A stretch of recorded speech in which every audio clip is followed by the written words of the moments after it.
Assalamualaikum warahmatullahi wabarakatuh. Waalaikumsalam. Innal hamdalillah nahmadullahi wa nasta'inuhu wa nastaghfiruh wa nastahdihi wa na'udzu billahi min shururi anfusina wa min sayyiati a'malina. May yahdihillahu fala mudilla lahu wa may yudlilhu fala hadiya lahu. Asyhadu an la ilaha illallah wahdahu la syarika lahu wa asyhadu anna Muhammadan 'abduhu wa rasuluhu la nabiyya wa la rasula ba'dahu. Nusalli wa nusallim ala rasulillah wa nabiyillah Muhammad sallallahu alaihi wasallam wa ala alihi wa ashabihi wa man tabi'ahum bi ihsan ila yaumil qiyamah. Amma ba'du, qala Allah ta'ala fi kitabil karim, a'udzu billahi minasy syaithanir rajim. Ya ayyuhalladzina amanu taqullaha haqqa tuqatih wa la tamutunna illa wa antum muslimun. Ya ayyuhan nasu taqu rabbakum alladzi khalaqakum min nafsin wahidah wa khalaqa minha zawjaha wa batha minhuma rijalan katsiran wa nisaa'a wattaqullaha alladzi tasaaluna bihi wal arham innallaha kana 'alaikum raqiba. Ya ayyuhalladzina amanu taqullaha wa qulu qawlan sadida yusrif lakum a'malakum wa yaghfir lakum dhunubakum wa may yuti'illaha wa rasulahu faqad faza fawzan 'azima.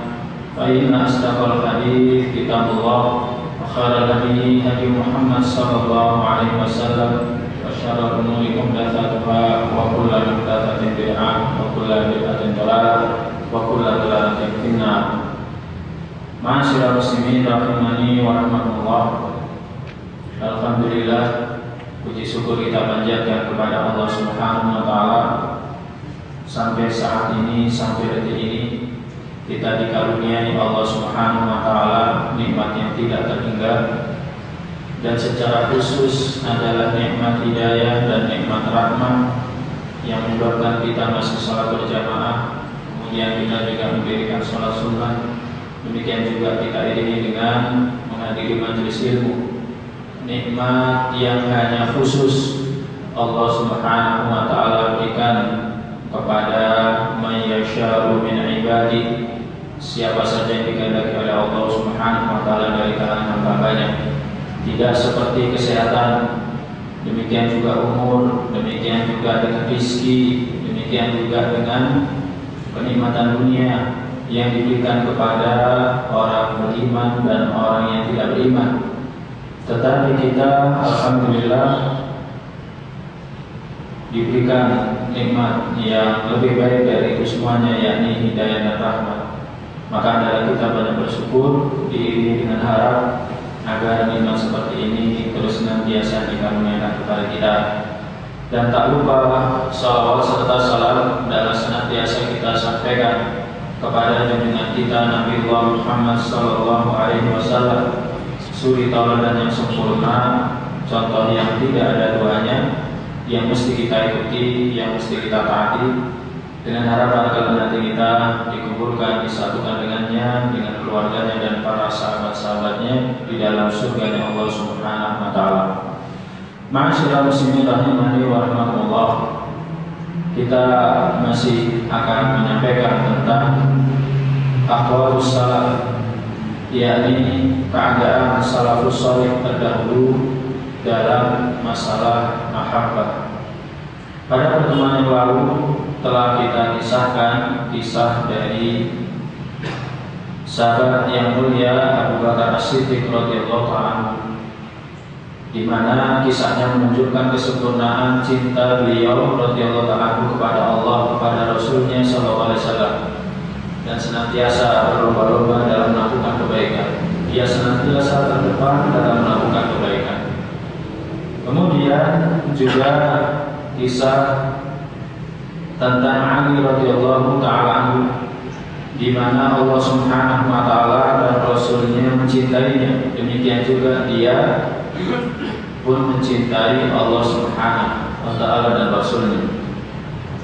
Kemudian berikutnya adalah kisah Abu Talhah radhiyallahu taala anhu, di mana tatkala turun firman Allah Subhanahu wa taala lan tanalul birra hatta tunfiqu mimma tuhibbun. Maka ia datang kepada Nabi sallallahu alaihi wasallam, kemudian memberitahukan kepada Nabi sallallahu alaihi wasallam bahwa dia mendengarkan ayat itu dan dia mengatakan bahwa sesungguhnya di antara harta-hartaku yang paling aku cintai adalah Bairuha, yakni satu kebun kurma yang dekat dengan masjid Nabi sallallahu alaihi wasallam. Maka dia mengatakan, wahai Rasulullah, inna shadaqatu billah, ini adalah sedekah bagi Allah. Aku mengharapkan kebaikan dari sedekah ini dan aku mengharapkan simpanannya dari sisi Allah Subhanahu wa taala.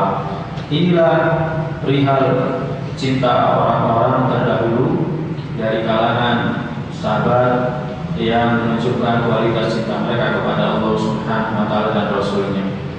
Kemudian jemaah sekalian yang dirahmati Allah, kisah yang lain. Kisah berikut ini tidak akan kami kisahkan secara panjang lebar karena kita sudah pernah mendengarnya. Yakni kisahnya Sa'ad Ar-Rabi bersama dengan Abdurrahman bin Auf. Ketika Nabi sallallahu alaihi wasallam mempersaudarakan antara mereka sebagaimana dicatat kisah ini dalam kitab Sahih Bukhari. Anas radhiyallahu anhu mengatakan Abdurrahman bin Auf datang ke Madinah, kemudian dipersaudarakan Nabi sallallahu alaihi wasallam dengan Sa'ad bin Ar-Rabi Al-Ansari. Sa'ad adalah orang yang punya kekayaan, maka dia berkata kepada Abdurrahman, uqasimuka mali nisfain, aku bagi hartaku menjadi dua, wa uzawwijuka, demikian juga aku akan menikahkanmu dengan salah satu dari istriku jika engkau menghendaki. Tetapi apa jawaban seorang Abdurrahman bin Auf, orang yang sudah sejak ini adalah seorang pedagang, orang yang tidak ingin menjadi beban bagi orang lain, maka dia hanya mengatakan, barakallahu lak, semoga Allah memberkahimu fi ahlika wa malika, memberkahimu dalam keluargamu dan harta. Dia hanya mengatakan, duluni ala suq, tunjukkan kepada di mana pasar. Maka kemudian setelah dia berdagang, maka dia menyisakan atau dia membawa pulang keju, margarin, kemudian dia datang kepada keluarganya, kemudian dia tinggal di sana beberapa saat sesuai dengan kehendak Allah Subhanahu wa taala, sampai akhirnya dengan dagang dia itu Allah Subhanahu wa taala memberikan keberkahan. Maka suatu ketika Nabi sallallahu alaihi wasallam bertanya, "Mahiyah, bagaimanakah keadaanmu wahai Abdurrahman bin Auf?" Maka Abdurrahman bin Auf mengatakan, "Wahai Rasulullah, aku telah menikahi seorang wanita dari kalangan Ansar." Kemudian dia bertanya, "Apa yang kau berikan kepadanya?" Nabi sallallahu alaihi wasallam bertanya kepadanya, "Apa yang kau berikan kepadanya?" "Aku berikan kepadanya sebuah emas." Maka kemudian Nabi sallallahu alaihi wasallam bersabda, "Awlim walau bisyar," maka adakanlah walimah walaupun dengan seekor kambing. Ini ma'asyiral muslimin rahimani wa rahimakumullah, bentuk kecintaan kepada Allah dan cinta karena Allah Subhanahu wa taala. Bagaimana saat bin Ar-Rabi Al-Ansari rela hartanya dibagi, rela dunianya dibagi karena cinta dia kepada Allah, cinta dia kepada Rasulnya. Ini ma'asyiral muslimin rahimani wa rahimakumullah. Kemudian kisah lain, yakni kisahnya Suhaib. Ini sebagaimana ada dalam kitab Sirah Ibnu Hisham. Suhaib radhiyallahu anhu ini adalah orang yang dikatakan cukup berada di Mekah. Ketika dia hijrah, maka dia meninggalkan seluruh hartanya untuk orang-orang musyrik. Dia relakan seluruh hartanya, dia tinggalkan. Dia tinggalkan seluruh hartanya untuk orang musyrik. Dia tidak peduli itu semuanya. Dia hanya memperdulikan nabinya, dia hanya memperdulikan agamanya, dia hanya ingin menyelamatkan agamanya. Hal ini sebagaimana dikatakan oleh Ibnu Hisham dari Abu Utsman An-Nahdi. Dia mengatakan, "Balaghani anna Suhaiban kina arada hijrah qala lahu kufar Quraisy." Sampai berita kepadaku bahwa Suhaib ketika dia hendak hijrah dari Mekah ke Madinah, dia hendak hijrah dari Mekah ke Madinah, maka orang-orang kafir Quraisy berkata kepadanya, "Ataitana su'lukan, ay su'lukan hakiran." Wahai Suhaib, engkau mendatangi kami dalam keadaan miskin yang hampir saja mati, binasa. Kemudian kathura maluka, kemudian saat ini hartamu sudah bertambah, semakin bertambah dan bertambah banyak indana di sisi kami. Wa balagta alladhi balagta, dan kamu sekarang sudah mencapai kedudukan sebagaimana yang kamu rasakan pada saat ini. Tsumma turidu an takhruja bi malika wa nafsika, kemudian sekarang kau mau keluar dari Mekah dengan hartamu dan dengan jiwa. Wallahi ma la yakunu dzalik.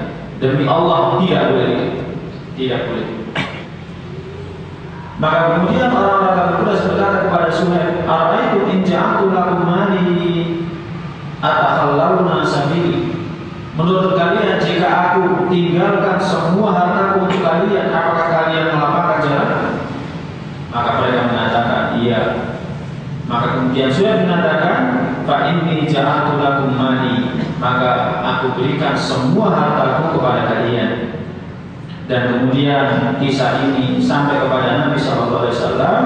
Maka kemudian Nabi Sallallahu Alaihi Wasallam bersabda, "Rabiha Suhaib, Rabiha Suhaib, sungguh Suhaib telah beruntung, Suhaib telah beruntung."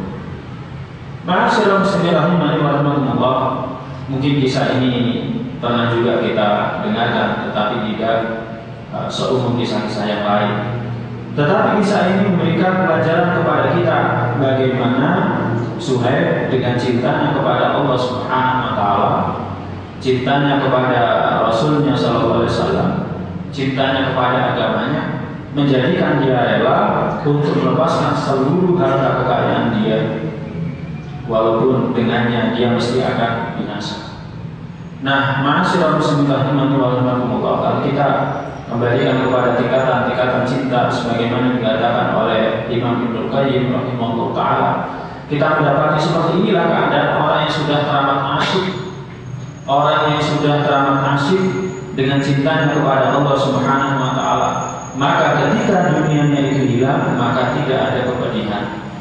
Ketika dunianya itu binasa, maka tidak ada susah. Tidak ada. Itulah orang yang sudah cinta kepada Allah Subhanahu wa ta'ala. Demikian juga cinta kepada Rasulnya. Bagaimana mesti susah ketika dia memiliki Allah, maka dia memiliki alam semesta beserta isinya. Mungkin ketika Suhaib hijrah dari Mekah ke Madinah, memang hartanya itu hilang dan terasa sakit.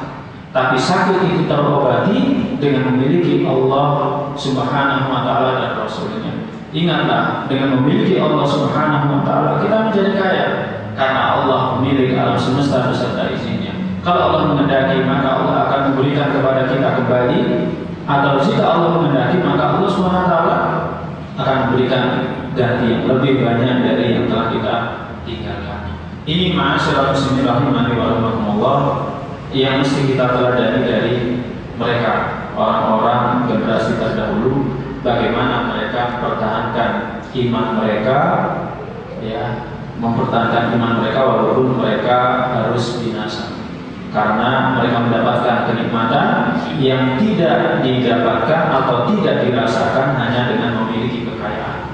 Ketika kita mendapatkan hidayah, maka kekayaan itu sepertinya kecil atau hampir tidak ada maknanya jika dibandingkan dengan hidayah yang Allah Subhanahu wa ta'ala berikan kepada kita.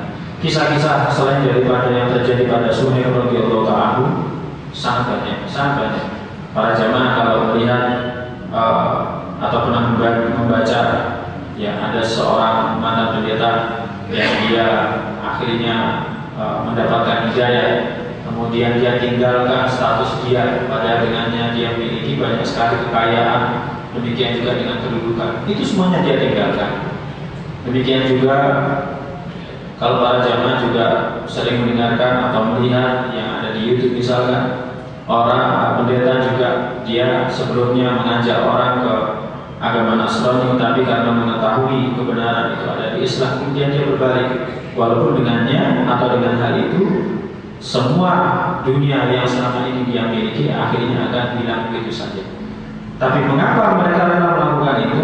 Karena mereka mendapatkan sesuatu yang lebih baik, sesuatu yang lebih besar daripada dunia beserta isinya, yakni Allah Subhanahu wa taala dan Rasulnya. Ini jamaah sekalian yang dirahmati oleh Allah Subhanahu wa taala. Kemudian berikutnya kisah Abu Salamah bersama dengan Ummu Salamah radhiyallahu ta'ala anha. Kisah cinta sejati, cinta yang didasari karena cinta kepada Allah Subhanahu wa taala. Yakni ketika Abu Salamah dan Ummu Salamah radhiyallahu ta'ala anha hijrah dari Mekah ke Madinah. Demikian juga dengan putranya. Ini sebagaimana diriwayatkan oleh Ibnu Ishaq dengan sanadnya sampai kepada Ummu Salamah radhiyallahu ta'ala anha. Ummu Salamah radhiyallahu ta'ala anha mengatakan, coba para jemaah sekalian yang dirahmati Allah, kita simak kisah yang dituturkan oleh Ummu Salamah radhiyallahu ta'ala anha yang dengan kesabaran dia, dengan keteguhan iman dia menjadikan kedudukan dia sangat mulia. Oleh karena itu sampai akhirnya Nabi sallallahu alaihi wasallam itu menikahinya setelah wafatnya Abu Salamah radhiyallahu ta'ala. Ummu Salamah radhiyallahu ta'ala menceritakan, tatkala Abu Salamah sudah bertekad bulat untuk keluar menuju ke Madinah, maka dia menaikkanku di atas binatang tunggangannya. Kemudian beliau membawaku di atasnya. Dia juga membawa bersamaku anaknya, yakni Salamah bin Abi Salamah, yang ketika itu masih berada di pangkuanku. Kemudian setelah itu dia keluar bersamaku. Dia membimbing tunggangannya itu. Maka tatkala orang-orang dari Bani Al-Mughirah bin Abdullah bin Umar bin Makhzum melihatnya, maka kemudian mereka bangkit menemui dia, yakni Abu Salamah radhiyallahu ta'ala, dan mereka mengatakan kepada Abu Salamah, hadihi nafsuka ghalabat 'alaika. Ini adalah jiwamu yang engkau kuasai atasnya. Maknanya adalah ini adalah istrimu yang engkau kuasai. Ya, tetapi ara'aita sahibatan hadi, kamu tahu bahwa dia adalah bagian dari kaum kami. Atas dasar apa kami meninggalkanmu, membawanya keluar dari negeri? Jadi orang-orang dari Bani Al-Mughirah bin Abdullah bin Makhzum ini adalah orang-orang dari kabilahnya Ummu Salamah radhiyallahu ta'ala. Maka tatkala dia mendapati Abu Salamah membawa istrinya Ummu Salamah radhiyallahu ta'ala, maka orang-orang dari kaum Ummu Salamah radhiyallahu ta'ala tidak rela mendapati yang seperti ini. Ala manatuka tasiru biha fil bilad. Atas dasar apa kami biarkan kamu membawanya begitu saja keluar dari negeri?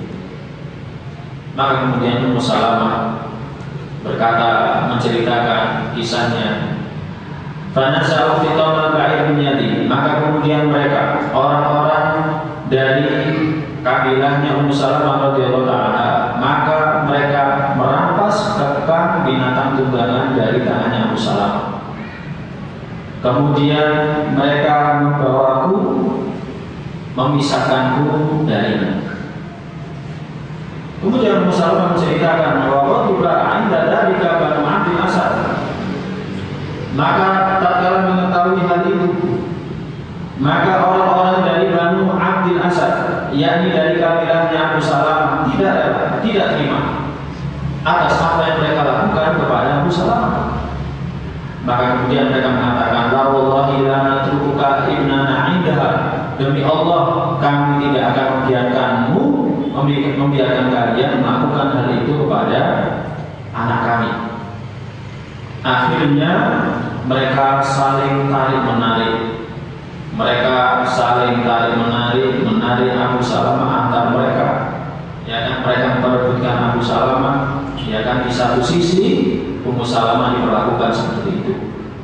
Nah, jamaah sekalian yang dirahmati Allah, kemudian setelah itu Banu Abdul Asad akhirnya membawa Abu Salamah. Dari sinilah akhirnya Abu Salamah dan Ummu Salamah terpisah. Abu Salamah dan Ummu Salamah radhiyallahu anhuma terpisah. Nah, adapun aku yang Ummu Salamah mengatakan wa habasani Banu Mughirah indahu. Adapun aku, maka Banu Al-Mughirah itu menahanku di sisi mereka. Jadi mereka menahanku di sisi mereka. Sedangkan suamiku wa talaq wa zawji Abu Salamah ila Madinah. Sedangkan suamiku, maka dia bisa melepaskan diri dari Bani Abdul Asad, kemudian dia melanjutkan hijrah dia ke Madinah. Ma'asyiral muslimin rahimani wa rahimakumullah, dua orang suami istri, sepasang suami istri, dia akhirnya terpisah. Ya, terpisah gara-gara satu kabilah dari Ummu Salamah tidak rela, ya, Abu Salamah membawa Ummu Salamah, sedangkan kabilah dari Abu Salamah tidak rela orang dari kalangan mereka diperlakukan seperti itu. Padahal siapapun yang sudah menjadi istri seorang suami, maka terserah suaminya mau membawa kemana. Tapi ternyata diperlakukan seperti itu, maka tidak rela. Nah, ini jamaah sekalian yang dirahmati Allah SWT. Kemudian Ummu Salamah melanjutkan kisahnya. Maka kemudian aku terpisah antara suamiku dan antara anakku.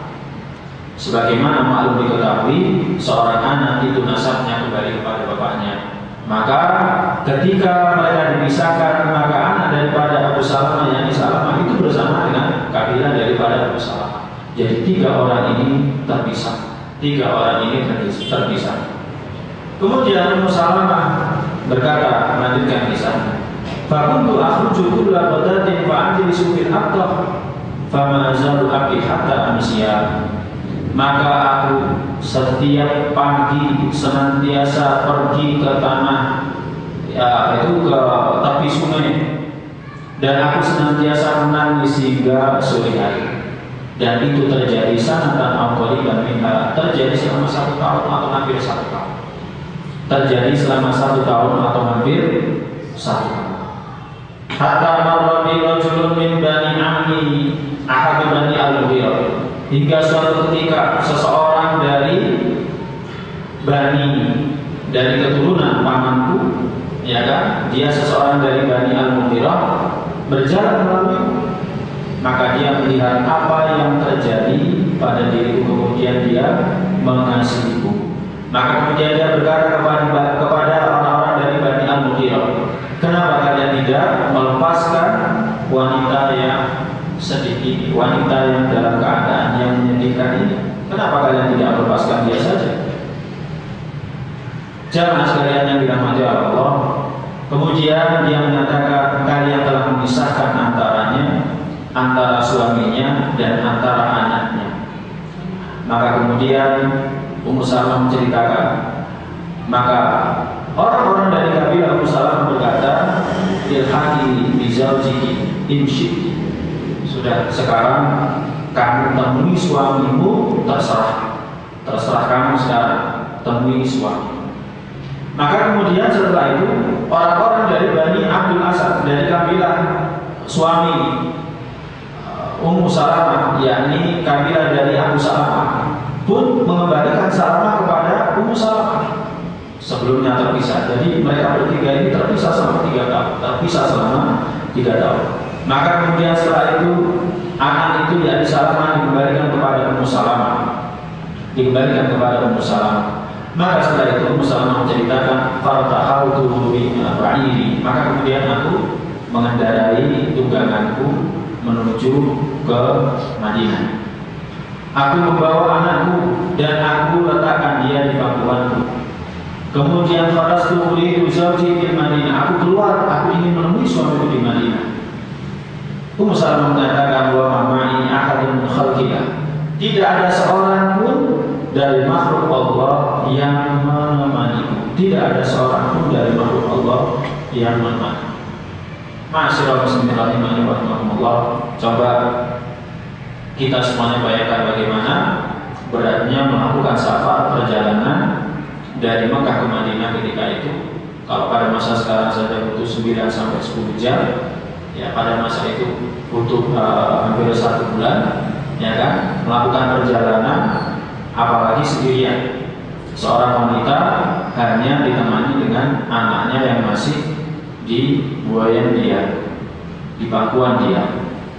Nah, jemaah sekalian yang dirahmati Allah, kemudian Ummu Salamah menceritakan, akhirnya aku pun melakukan perjalanan. Ataballahu biman laqitu hatta aqdimu ala zawji. Akhirnya aku berbekal hingga akhirnya aku melakukan perjalanan untuk bisa menemui suamiku. Hingga ketika aku sampai di Tan'im, aku bertemu dengan Utsman bin Talha bin Abi Talha. Dia adalah saudara dari kabilah Bani Abdiddar. Maka dia berkata kepadaku, ilaina ya binti Abi Umayyah, wahai binti Abi Umayyah, hendak pergi kemana engkau? Maka aku mengatakan, aku ingin menemui suamiku yang berada di Madinah. Allahumma ma'aki ahad, ataukah ada seseorang yang menemanimu? Maka dia mengatakan, Ummu Salamah mengatakan, tidak, demi Allah, kecuali Allah dan anakku ini saja. Kemudian akhirnya Utsman bin Talha bin Abi Talha pun akhirnya membawa tali kekang tunggangan Ummu Salamah. Maka dia pun menuntut kendaraan yang dikendarai oleh Ummu Salamah radhiyallahu ta'ala untuk diarahkan ke Madinah. Ummu Salamah mengatakan, "Wallahi ma saqibtu rajulan min al-Arab qattu ar'anahu kana aqrab minhu." Demi Allah, tidaklah aku pernah menemani seseorang dari kalangan Arab, seseorang pun yang aku dapati lebih mulia daripada beliau. Karena kita balagul manzil an-nafabi thumma staghfar anni. Jika sampai waktunya atau tiba di satu tempat yang mesti kami beristirahat bermalam, maka dia akan mengkondisikan binatang tungganganku untuk istirahat, kemudian dia menjauh dariku. Hatta idza nazaltu anhu istaghfara bi ba'idi fakhuttu anhu. Hingga ketika aku sudah turun, maka kemudian dia menjauh. Kemudian dia meningkatkan binatang tungganganku di pohon. Kemudian beliau setelah itu akan istirahat dekat dengan binatang tunggangannya. Dan jika waktunya tiba untuk melanjutkan perjalanan, maka dia akan mendekatkan binatang tungganganku kepadaku, kemudian aku menaikinya. Nah, kemudian jamaah sekalian yang dirahmati Allah SWT, Ummu Salamah melanjutkan kisahnya.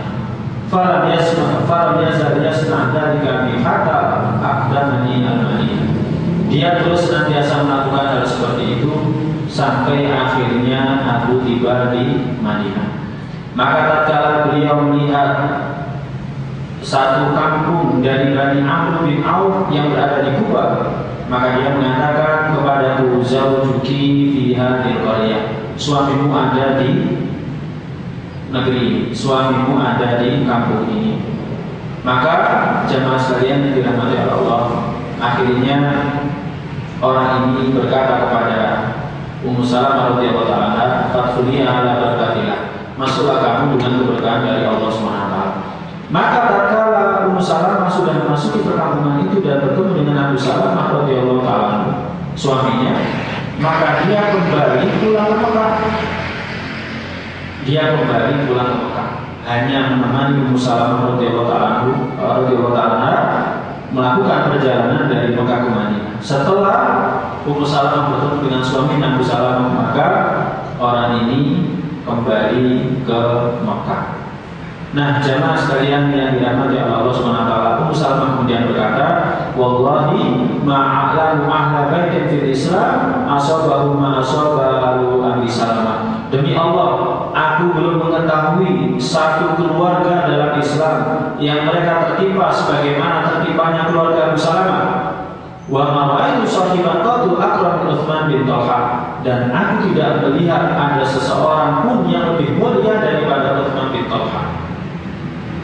Kisah ini ada dalam kitab Sirah An-Nabawiyah yang ditulis oleh Ibnu Hisham.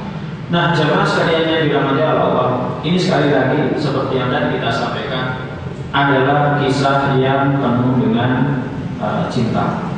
Jadi penuh dengan cinta. Yang paling utama itu adalah karena cinta kepada Allah Subhanahu wa Ta'ala, kemudian cinta kepada Rasulnya, dan cinta kepada suaminya karena cinta kepada Allah Subhanahu wa Ta'ala.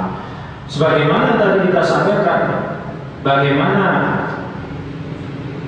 Ummu Salamah radhiyallahu ta'ala itu sejak awal dipisahkan dari suaminya dan dipisahkan dari putranya, dipisahkan dari suaminya dan dipisahkan dari putranya.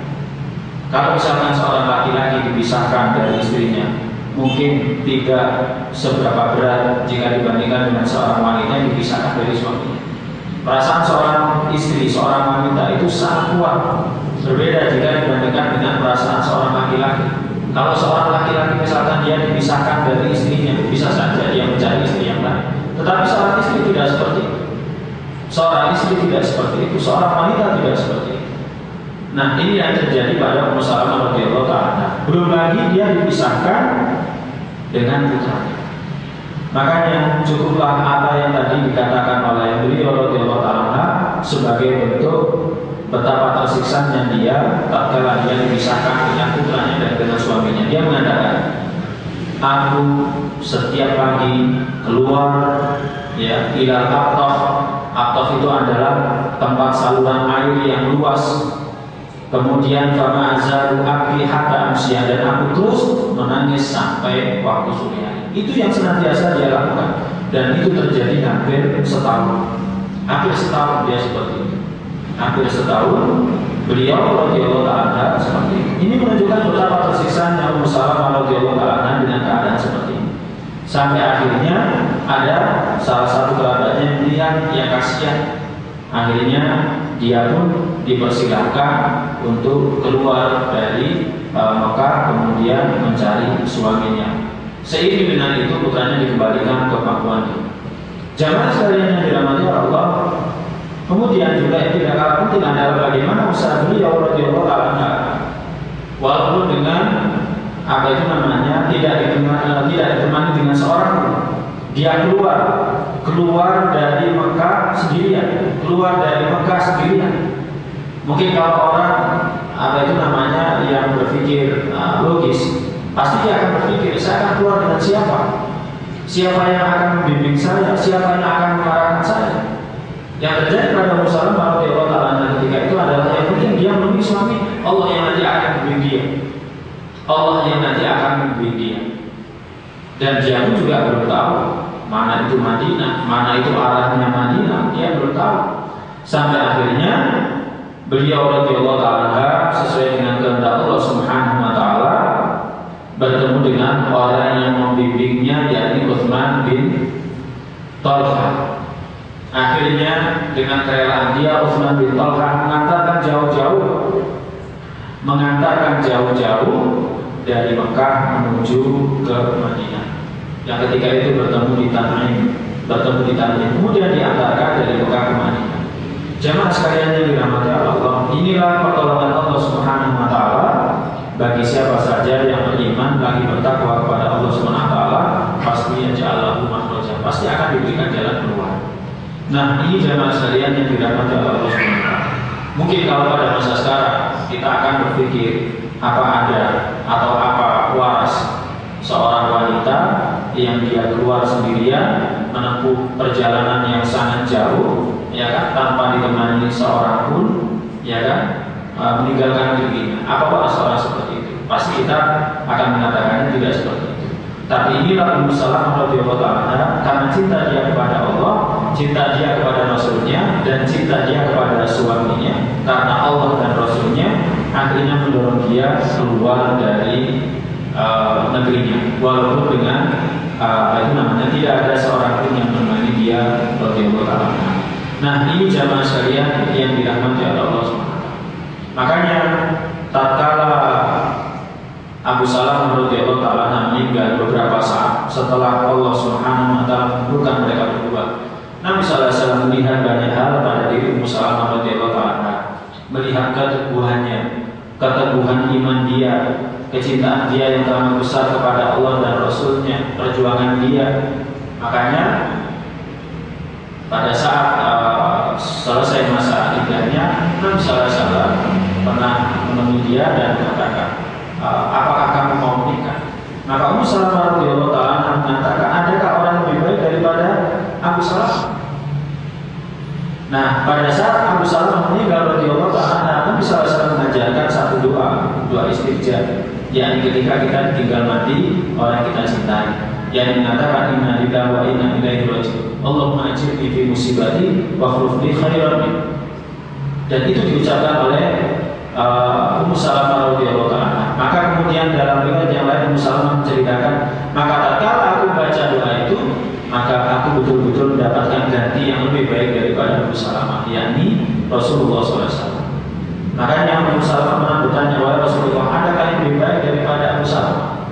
Maka tatkala Nabi sallallahu alaihi wasallam melamar beliau radhiyallahu anha, maka Ummu Salamah baru paham ternyata ada yang lebih baik dari Abu Salamah, yakni Nabi sallallahu alaihi wasallam. Oleh karena itu, buah daripada kecintaan dia kepada Allah dan Rasulnya inilah dia kedudukannya meningkat, ditinggikan oleh Allah SWT menjadi salah satu ummahatul mukminin. Ini jamaah sekalian yang dirahmati oleh Allah SWT. Oleh karena itu, pelajaran dari kisah ini, semakin kita cinta kepada Allah dan Rasulnya, maka Allah Subhanahu wa Ta'ala pun akan semakin mencintai kita. Kalau Allah SWT mencintai kita, maka Allah SWT pasti yaj'al lahu makhraja, akan memberikan jalan keluar. Demikian juga yaj'al min amri yusra, akan menjadikan dari semua urusannya itu kemudahan, pasti akan diberikan kemudahan. Ini ma'asyar muslimin rahimani wa rahmatullah. Kemudian kisah-kisah yang lain tidak disebutkan satu persatu di sini. Kisahnya Bilal radhiyallahu ta'ala, Bilal bin Rabah radhiyallahu ta'ala. Bilal bin Rabah radhiyallahu ta'ala bukanlah orang yang terpandang. Pada saat dia di Mekah, dia bukanlah orang yang diperhitungkan siapa sih Bilal itu. Tidak ada orang yang tahu. Tidak ada orang yang tahu. Semua orang memandang sebelah mata. Tetapi buah dari keimanan dia, buah dari keteguhan dia di atas iman dia, pada saat peristiwa Fathu Makkah, siapakah yang disuruh untuk naik ke Ka'bah? Dia adalah Bilal radhiyallahu ta'ala. Orang-orang yang ketika beliau radhiyallahu ta'ala masih berada di Mekah itu menghinakan dia, menyiksa dia, menghinakan dia, menyiksa dia, dan siksaannya jamaah sekalian yang dirahmati Allah masyhur dalam sirah. Bagaimana dia diperlakukan seperti binatang. Dia diletakkan di atas kerikil pada pasir yang panas, kemudian dia diletakkan di atas kerikil itu, diletakkan di atas tubuhnya batu yang besar, tapi dia hanya mengatakan ahad, ahad. Dia istiqomah teguh mengatakan ahad. Dia dihinakan. Nah, jamaah sekalian yang dirahmati Allah, buah dari keteguhan dia di atas iman dia, buah dari kesabaran dia di atas iman dia itu adalah pada saat peristiwa Fathu Makkah, orang akhirnya tidak bisa memandang sebelah mata seseorang yang bernama Bilal bin Rabah. Tatkala peristiwa Fathu Makkah, Bilal adalah orang yang diperintahkan oleh Nabi sallallahu alaihi wasallam untuk naik ke atas Ka'bah, kemudian memandangkan ada di atas. Maka orang-orang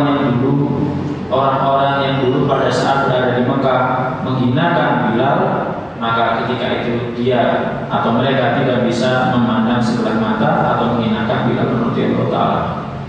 Nah, ini jamaah sekalian yang dirahmati oleh Allah SWT.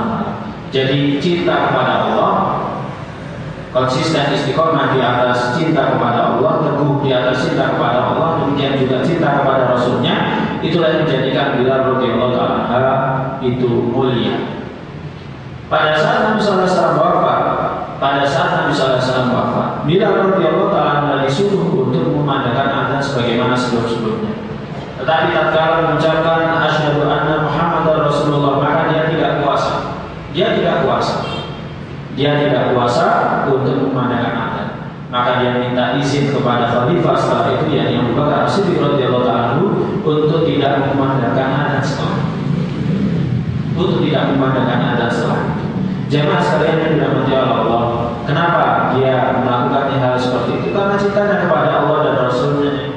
Karena cintanya kepada Allah dan Rasulnya. Tidak puasa ketika mengucapkan asyhadu anna Muhammadar Rasulullah, dan itu berlalu sangat lama, ya kan, berlalu sangat lama. Dan dia minta kepada Abu Bakar As-Siddiq agar diperintahkan untuk berjaga di wilayah perbatasan. Hanya itu, hanya ribat yang dia lakukan hanyalah ribat fisabilillah, berjaga di wilayah perbatasan. Pada masa Umar bin Khattab radhiyallahu ta'ala pernah didesak oleh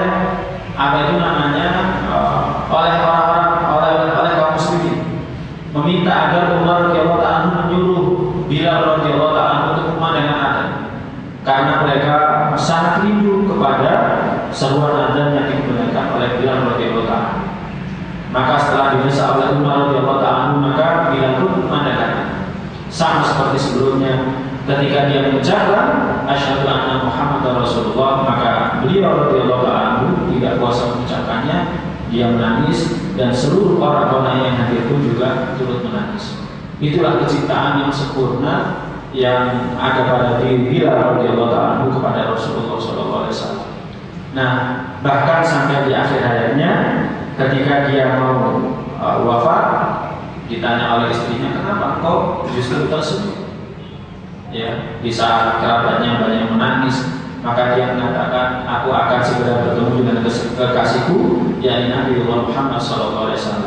Nah, ini jamaah sekalian yang dirahmati Allah, cinta Abu Bakar, cinta Bilal radhiyallahu ta'ala kepada Allah, kepada Rasulnya SAW. Demikian juga dengan yang lainnya, Ammar bin Yasir radhiyallahu ta'ala, demikian juga dengan Khabbab bin Al-Arq radhiyallahu ta'ala, dan lain sebagainya dari kalangan du'afaul muslimin yang mereka mendapatkan ujian yang berat dari orang-orang kafir karena keimanan mereka. Mereka ini betul-betul memiliki iman yang teguh, iman yang kuat. Mereka cinta kepada Allah, mereka cinta kepada Rasulnya, karena mereka merasakan kenikmatan ketika mendapatkan hidayah, ketika mendapatkan rahmat, ketika mendapatkan iman. Mereka mendapatkan kenikmatan. Bahkan kenikmatan itu lebih baik jika dibandingkan dengan dunia beserta isinya. Makanya buah dari buah dari perasaan mereka yang merasakan nikmat bahwa cinta dari Allah dan Rasulnya itu lebih baik dari dunia beserta isinya, mereka tidak merasakan sakit ketika mereka disiksa. Ammar bin Yasir tidak merasakan sakit ketika dia disiksa. Khabbab bin Al-Arq tidak merasakan sakit ketika dia disiksa. Karena apa? Karena cinta Allah yang teramat besar, cinta kepada Rasulnya yang teramat besar. Jadi walaupun mereka disiksa dengan berbagai macam siksaan, mereka tetap teguh di atas agama mereka. Ini menunjukkan buah daripada cinta kepada Allah Subhanahu wa ta'ala itu menjadikan mereka teguh di atas agama ini. Nah, ini jamaah sekalian yang dirahmati Allah. Makanya ini salah satu indikator yang bisa kita gunakan untuk introspeksinya kita. Kalau semisalnya kita cinta kepada Allah, maka apa buktinya? Kalau kita teguh di atas agama Allah, sholat kita, jamaah kita, sunnah kita, demikian juga dengan puasa kita, demikian juga kesungguhan kita dalam menjauhi larangan Allah SWT, kita betul-betul bisa melakukan itu semuanya. Itu berarti merupakan bukti bahwa kita memang betul-betul cinta kepada Allah. Tapi kalau ternyata tidak bisa seperti itu, kita mengatakan saya cinta kepada Allah, tapi untuk sholat saja kita sulit, kita susah, untuk melakukan ketaatan saja kita sulit, kita susah, berarti cinta kita kepada Allah belum terbukti. Jadi cinta kita kepada Allah belum terbukti. Orang-orang saleh terdahulu dari kalangan para sahabat semuanya sudah bisa membuktikan cinta mereka kepada Allah SWT. Buktinya ketika Nabi sallallahu alaihi wasallam menyuruh mereka hijrah dari Mekah ke Madinah, mereka hijrah. Bahkan mereka harus meninggalkan harta kekayaan mereka untuk hijrah mereka dari Mekah ke Madinah. Mereka pun melakukan. Nah, itu bukti dari cinta mereka kepada Allah, seperti kisahnya Usuh tadi. Dia rela meninggalkan seluruh kekayaannya hanya untuk mendapatkan cinta Allah dan Rasulnya. Maka itu merupakan bukti bahwa mereka cinta kepada Allah dan Rasul. Nah, pertanyaannya bagi kita adalah, sampai sejauh mana bukti bahwa kita ini betul-betul cinta kepada Allah SWT dan Rasulnya? Kalau misalkan kita mengatakan cinta kepada Allah dan Rasulnya, tapi sholat kita, jamaah kita, sunnah kita, sedekah kita, puasa kita tidak sebagaimana diperintahkan oleh Allah dan Rasulnya, berarti cinta kita belum terbukti. Kalau larangan-larangan Allah itu banyak yang kita langgar, berarti cinta kita masih belum terbukti. Jadi seperti itu. Ini jamaah sekalian yang dirahmati oleh Allah SWT.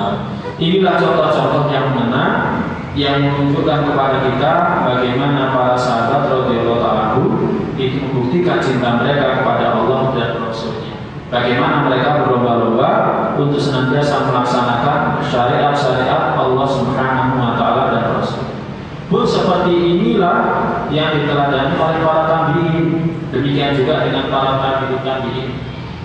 Mereka tidak sedikit yang merasakan fitnah sebagaimana yang dirasakan oleh generasi sahabat. Ini jamaah sekalian yang dirahmati oleh Allah Subhanahu wa taala. Wallahu ta'ala bishawab. Mungkin ini yang bisa kami sampaikan. Sudah masih sampai. Kurang 2 menit. Jadi jamaah sekalian yang dirahmati oleh Allah, inilah kisah-kisah tentang generasi terdahulu, secara khusus adalah dari generasi sahabat. Maka dari itu mengingat yang sebelumnya yang sudah pernah kita sampaikan, karena betapa besar peran daripada cinta kepada Allah Subhanahu wa taala itu akan mempengaruhi perilaku kita. Maka yang terpenting adalah bagaimana kita senantiasa menumbuhkan cinta kita kepada Allah. Jadi bagaimana kita menumbuhkan cinta kita kepada Allah SWT. Itu yang harus kita lakukan. Bagaimana caranya? Sebelumnya sudah kita bahas. Semua perintah Allah kita kerjakan, akan muncul cinta kita kepada Allah. Kemudian yang kedua, amalan-amalan yang sunnah kita kerjakan akan memunculkan cinta kita kepada Allah. Kemudian yang ketiga, banyak mentadaburi Al-Quran akan memunculkan cinta kita kepada Allah SWT. Kalau semakin kita jauh dari Al-Quran, maka akan semakin berkurang pula cinta kita kepada Allah SWT. Dalam mempelajari dalam membaca Al-Quran tidak cukup hanya sekedar baca, tetapi tadabbur, harus diiringi dengan tadabbur. Banyak orang-orang non-Muslim akhirnya masuk Islam hanya gara-gara mereka mentadabburi Al-Quran. Dan yang tidak kalah penting yang kemarin sudah pernah kita sampaikan adalah doa. Ada keinginan doa, yakni doa yang pernah diucapkan oleh Nabi Daud alaihissalam, Allahumma inni as'aluka hubbaka wa hubba man yuhibbuka wal amal alladhi yuballighu hubbaka. Allahumma ja'al hubbaka ahabba ilayya min nafsi wa ahli wa min al-mali. Semoga para jamaah hafal. Pun hafal atau belum?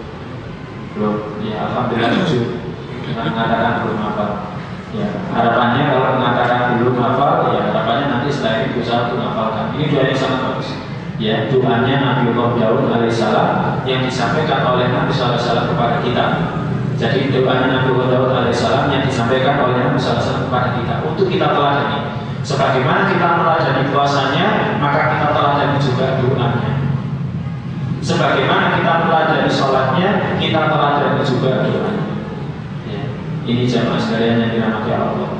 Mungkin nanti kalau ada kesempatan akan kita tuliskan, atau silakan para jamaah ingatkan saya, Ustaz, doanya tolong dituliskan. Baik, mungkin ini yang bisa kita kaji. Semoga bermanfaat, semoga kita diberikan tambahan ilmu, iman dan amal, bisa kita diampuni. Kita akhiri dengan doa penutup majelis. Subhanakallahumma wa bihamdika, asyhadu an la ilaha illa anta, astaghfiruka wa atubu ilaik. Assalamualaikum warahmatullahi wabarakatuh.